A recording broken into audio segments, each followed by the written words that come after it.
Ode to a Nightingale by John Keats.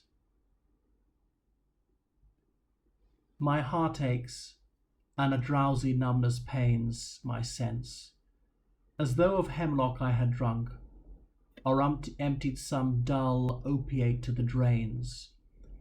1 minute past, the Lethe wards had sunk. 'Tis not through envy of thy happy lot, but being too happy in thine happiness, that thou, O light-winged dryad of the trees, in some melodious plot of beechen green and shadows numbleness, sing of the summer in full-throated ease. Oh, for a draught of vintage that hath been cooled a long age in the deep delved earth, tasting of flora and the country green, dance and Provençal song and sunburnt mirth. Oh, for a beaker full of the warm south, full of the true, the blushful Hippocrene, with beaded bubbles winking at the brim and purple stained mouth, that I might drink and leave the world unseen, and with thee fade away into the forest dim. Fade far away, dissolve and quite forget that thou among the leaves hast never known the weariness, the fever and the fret.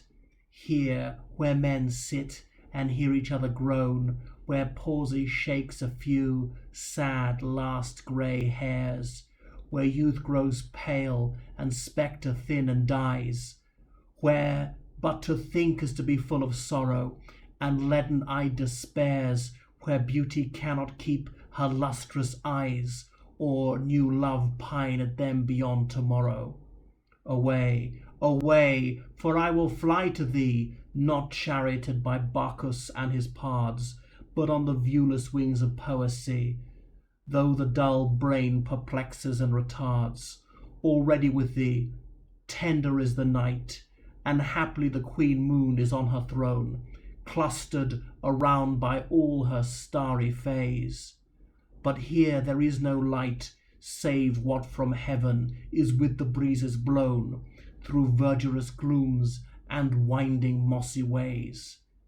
I cannot see what flowers are at my feet, nor what soft incense hangs upon the boughs, but in embalmed darkness guess each sweet wherewith the seasonal month endows, the grass, the thicket, and the fruit tree wild, white hawthorn and the pastoral eglantine, fast fading violets covered up in leaves, and mid-May's eldest child, the coming musk rose full of dewy wine, the murmurous haunt of flies on summer eves.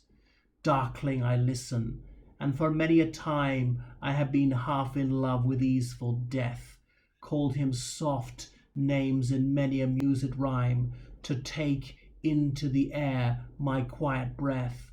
Now more than ever seems it rich to die, to cease upon a midnight with no pain, while thou art pouring forth thy soul abroad in such ecstasy. Still wouldst thou sing, and I have ears in vain to thy high requiem become a sod. Thou wast not born for death, immortal bird. No hungry generations tread thee down. The voice I hear this passing night was heard in ancient days by emperor and clown. Perhaps the self-same song hath found a path through the sad heart of Ruth, when sick for home she stood in tears amid the alien corn, the same that oft times hath charmed magic casements, opening on the foam of perilous seas in fairy lands forlorn. Forlorn, the very word is like a bell to toll me back from thee to my sole self. Adieu, the fancy cannot cheat so well as she is famed to do, deceiving elf. Adieu, adieu, thy plaintive anthem fades past the near meadows and o'er the still stream, up the hillside, and now 'tis buried deep in the next valley glades. Was it a vision or a waking dream? Fled is that music. Do I wake or sleep?